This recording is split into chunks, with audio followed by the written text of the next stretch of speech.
Você saberia dizer qual foi o exato momento em que sua vida começou a desmoronar? Eu sei. Foi quando entreguei uma chave, achando que estava abrindo uma porta para o futuro. Mas, na verdade, era a porta do inferno. Ele chegou com um sorriso, um café quente. E em poucos meses levou tudo que eu tinha. Essa é a história de como uma escolha mudou a minha vida para sempre. Assista até o fim e descubra como o amor pode se transformar no pior dos enganos. Os dias seguintes foram um borrão. Eu acordava sem saber onde estava. Demorava a lembrar que aquela não era mais a minha casa. Que o cheiro do café não vinha da minha cozinha. Que o som do portão se abrindo não era o dos meus filhos indo para a escola, mas o da dona Nair levando roupa para o varal. Ela foi um anjo. Tinha pouco, mas dividia o pouco com a gente. Um pão, um café, um silêncio respeitoso quando eu começava a chorar sem aviso. Eu tentava me manter firme pelas crianças, mas cada pergunta delas era uma facada. Mãe, quando a gente volta para nossa casa? Eu inventava desculpas. Dizia que era só um tempo, que logo tudo se resolveria. Mas nada se resolvia. No fórum, a resposta era sempre a mesma. O imóvel foi vendido legalmente. A falsificação da minha assinatura teria que ser comprovada. E para isso eu precisaria de um advogado. E advogado custa dinheiro. Coisa que eu já não tinha nem para comprar o gás. Comecei a vender meus salgados de novo, mas a rotina era outra. Sem a casa, eu não tinha cozinha própria. Usava o fogão da dona Nair quando dava, mas ela também precisava dele. Passei a fazer os salgados em fornadas pequenas, de madrugada, rezando para dar tempo antes que as crianças acordassem. Um dia, numa tarde quente, uma mulher parou na minha barraca. Tinha um crachá pendurado no pescoço. Dizia ser de uma ONG que ajudava mulheres em situação de fraude e violência financeira. Me ouviu com atenção, anotou tudo num caderninho e prometeu ver o que podia fazer. Pela primeira vez em semanas, senti uma pontinha de esperança. Mas o tempo passou e nada aconteceu. Nenhum retorno, nenhuma ligação. A esperança murchou do mesmo jeito que murcham as flores quando a gente esquece de regar. As contas começaram a empilhar. A escola dos meninos mandou bilhete por falta de material. O aluguel do quartinho que eu pagava à dona Nair, mesmo simbólico, já era um peso. Foi quando decidi arriscar e ir até o terminal onde Rogério trabalhava. Queria encontrar algum colega dele, alguém que soubesse de seu paradeiro. Passei o dia inteiro rodando. Nenhum motorista conhecia o nome.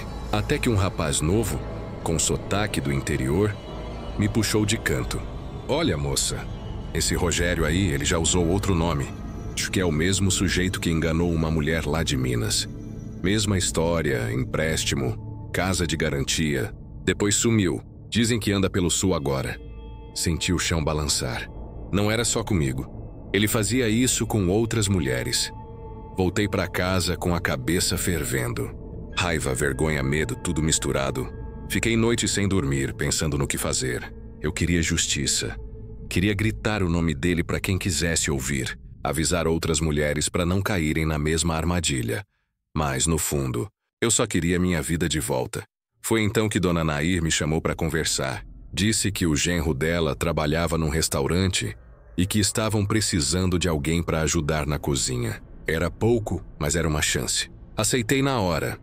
Comecei lavando pratos, depois descascando legumes, e quando o cozinheiro percebeu meu jeito com a massa, me deixou cuidar dos salgados da casa.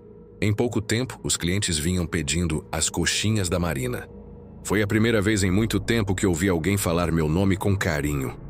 Com o dinheiro que fui juntando, consegui alugar um pequeno quarto em outro bairro. Era minúsculo, mas era nosso. E dessa vez em meu nome. Comprei um fogareiro, uma bacia e recomecei. As crianças foram se adaptando, voltaram para a escola.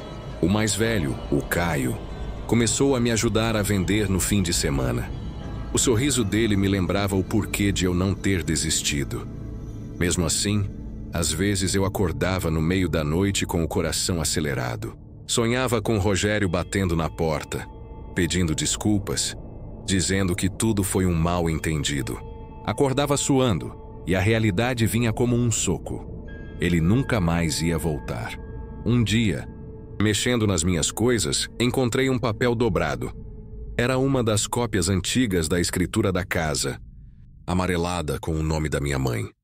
Segurei aquele papel como quem segura uma lembrança viva. Chorei, mas foi diferente daquela vez. Não era desespero, era despedida. Comecei a escrever tudo o que aconteceu. No caderno onde eu anotava receitas, comecei a registrar cada lembrança, cada detalhe. No início achei que era só para desabafar, mas quando mostrei o texto para uma assistente social do restaurante, ela me disse: Marina, essa história pode ajudar outras mulheres. E foi aí que percebi que talvez ainda existisse um propósito dentro da tragédia. Um ano depois, eu participava de encontros de mulheres vítimas de golpes parecidos. Contava minha história, mostrava documentos falsificados, explicava como reconhecer sinais de manipulação. Era doloroso lembrar, mas libertador transformar a dor em alerta. Aprendi que a vergonha não era minha, que confiar não é erro, o erro é de quem engana. Hoje ainda acordo cedo para fazer meus salgados. Continuo cansada, sim, mas agora o cansaço vem de um trabalho honesto, de um recomeço verdadeiro. Meus filhos cresceram vendo que a gente pode cair, mas também pode levantar. De vez em quando passo pela antiga rodoviária, sinto um aperto. O cheiro do café me traz lembranças e eu quase consigo ver o sorriso de Rogério se aproximando. Mas agora, se ele aparecesse, eu não o reconheceria do mesmo jeito, porque a mulher que ele enganou ficou lá atrás, junto com a casa, junto com a assinatura que eu nunca deveria ter dado. Hoje, eu sou outra. Sou a mulher que aprendeu a dizer não, sou a mulher que sobreviveu ao inferno e voltou de lá segurando o próprio nome. O tempo passou devagar, mas passou. 2 anos se foram desde o dia em que o caminhão levou meus móveis. Desde que a vida que eu conhecia foi arrancada pelas raízes.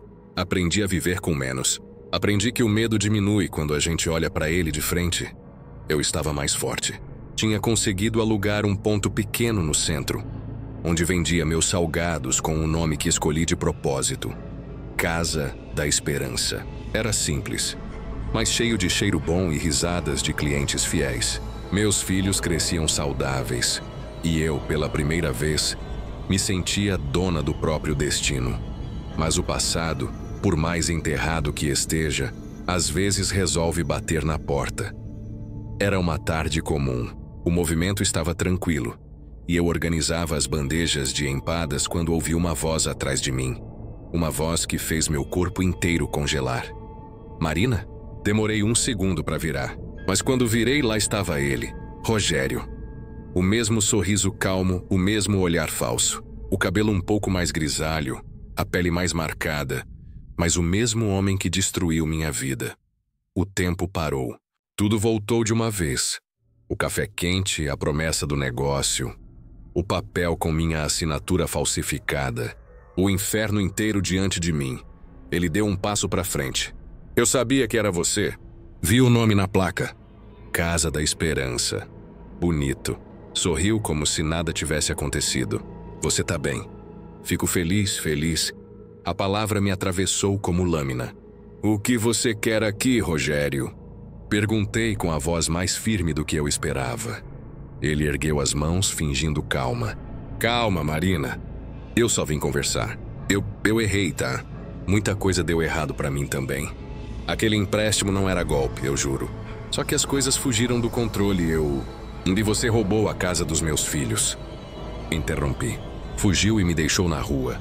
O silêncio que se fez pesou como chumbo. Um casal que comia na mesa ao lado olhou pra gente curioso. Ele percebeu e baixou a voz. Eu posso consertar as coisas. Tenho uns contatos agora. Posso te ajudar, de verdade dessa vez. A gente pode recomeçar. Foi aí que eu percebi. Ele não mudou. Nem um pouco. O mesmo tom manso. O mesmo jogo de palavras. O mesmo olhar que tentava entrar pelas brechas da gente. Mas eu não era mais a mulher que acreditava em promessas embaladas em voz suave. Respirei fundo e, sem piscar, disse: a única coisa que você pode consertar é a sua consciência. E se é que ela ainda existe, devia começar confessando o que fez. Ele riu, um riso nervoso. Marina, não começa. Isso foi há muito tempo. Você tá bem agora, né? Olha o seu negócio. Olha seus filhos. Eu te fiz um favor sem querer. A raiva que eu segurei por 2 anos subiu de uma vez. Um favor?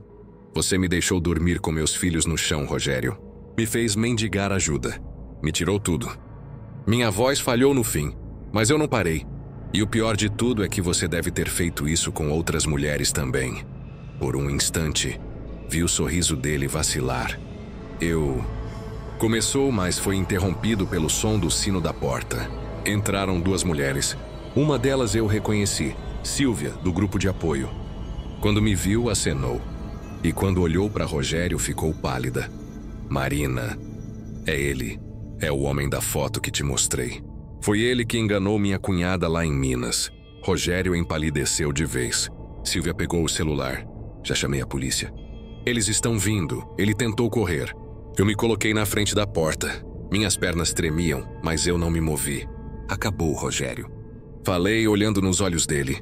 Não só para mim, mas para todas as outras. Os minutos seguintes pareceram horas. Quando os policiais chegaram, ele tentou negar. Mas as provas já estavam reunidas. Documentos, testemunhos, denúncias de outros estados. O golpe dele finalmente ia ser revelado. Enquanto o levavam, ele se virou e me olhou. Você acha que venceu, Marina? Eu respondi, calma. Não, eu sobrevivi. E isso é bem melhor que vencer. Quando a viatura sumiu na esquina, senti algo que há muito tempo não sentia. Alívio. Não era alegria, era paz. As semanas seguintes foram estranhas. Dei depoimento, assinei papéis, contei tudo de novo pra gente que eu nem conhecia, mas cada palavra parecia arrancar um pedaço do peso que eu carregava no peito. O caso saiu num jornal local. Mulher ajuda a desmascarar golpista interestadual. Meus clientes comentavam, orgulhosos. As vendas até aumentaram. Mas o que mais me emocionou foi ver o olhar dos meus filhos quando leram a notícia. Caio me abraçou forte e disse: Eu sempre soube que você ia fazer justiça, mãe. Naquela noite, quando fechei a loja, sentei sozinha com um café. Olhei pela janela e por um instante achei que via o reflexo da mulher que eu fui. A Marina ingênua, cansada, com medo de tudo. Mas ao lado dela, no mesmo reflexo, estava a mulher que eu sou agora, firme, serena, de olhar direto. O inferno terminou no dia em que eu parei de fugir dele. Hoje, quando conto minha história nos encontros de mulheres, digo o mesmo para todas. Não é a queda que define a gente. É o que fazemos depois dela. E enquanto falo, lembro do primeiro dia que vi Rogério com aquele sorriso e um café quente na mão.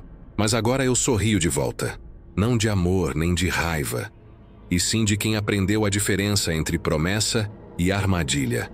Porque o inferno pode até ter começado com uma chave que eu entreguei, mas o céu que encontrei depois, esse, fui eu mesma que construí. 5 anos se passaram desde aquele dia em que vi Rogério sendo levado pela polícia. Às vezes ainda parece um sonho distante, como se tivesse acontecido com outra pessoa. Talvez de certa forma tenha mesmo. A Marina de antes morreu ali, e nasceu uma nova, feita de cicatrizes, mas também de coragem. A Casa da Esperança cresceu.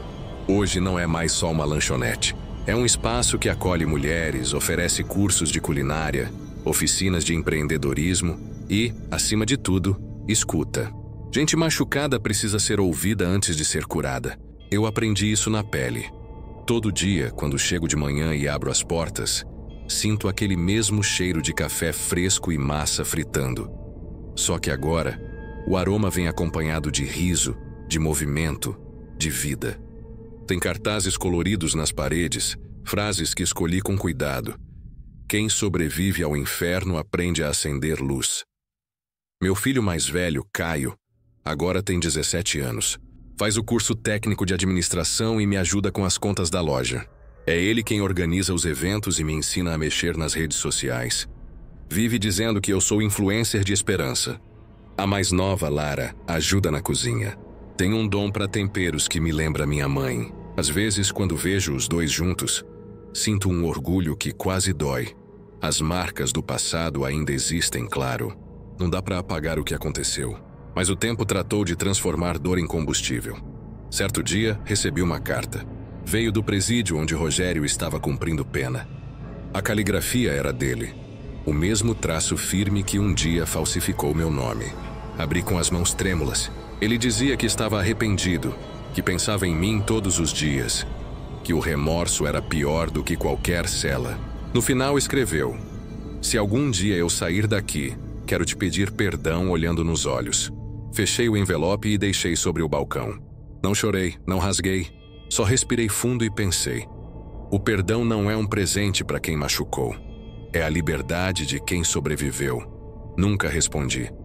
Porque no fundo, eu já o havia perdoado, não por ele, mas por mim, para não carregar mais o peso da raiva. Naquela mesma semana, fomos convidadas, eu e outras mulheres do grupo, para falar numa rádio local. O tema era Mulheres que Recomeçaram. Eu sentei diante do microfone, o coração disparado, e contei minha história. Quando terminei, o locutor ficou em silêncio por alguns segundos. Depois disse: Marina, você sabe que agora tem gente ouvindo isso e encontrando força para não desistir? Foi nesse momento que eu entendi o verdadeiro sentido da palavra recomeço. Não era voltar ao ponto onde tudo deu errado. Era seguir em frente com o que restou e fazer disso algo novo. Depois da entrevista, começaram a aparecer mensagens. Mulheres de vários lugares contando histórias parecidas. Algumas queriam conselhos. Outras só agradeceram por eu ter falado em voz alta o que elas nunca conseguiram dizer. A Casa da Esperança virou uma espécie de refúgio silencioso. Um lugar para quem precisava de chão, de café e de acolhimento. Com o tempo, consegui registrar o espaço como projeto social. Hoje temos voluntárias, parcerias com escolas e pequenas empresas que doam ingredientes e materiais. Eu nunca imaginei chegar tão longe, mas a vida tem dessas. Quando a gente planta coragem no meio da dor, o que nasce é força, às vezes nos dias de silêncio. Eu volto mentalmente àquela primeira noite no quartinho da dona Nair.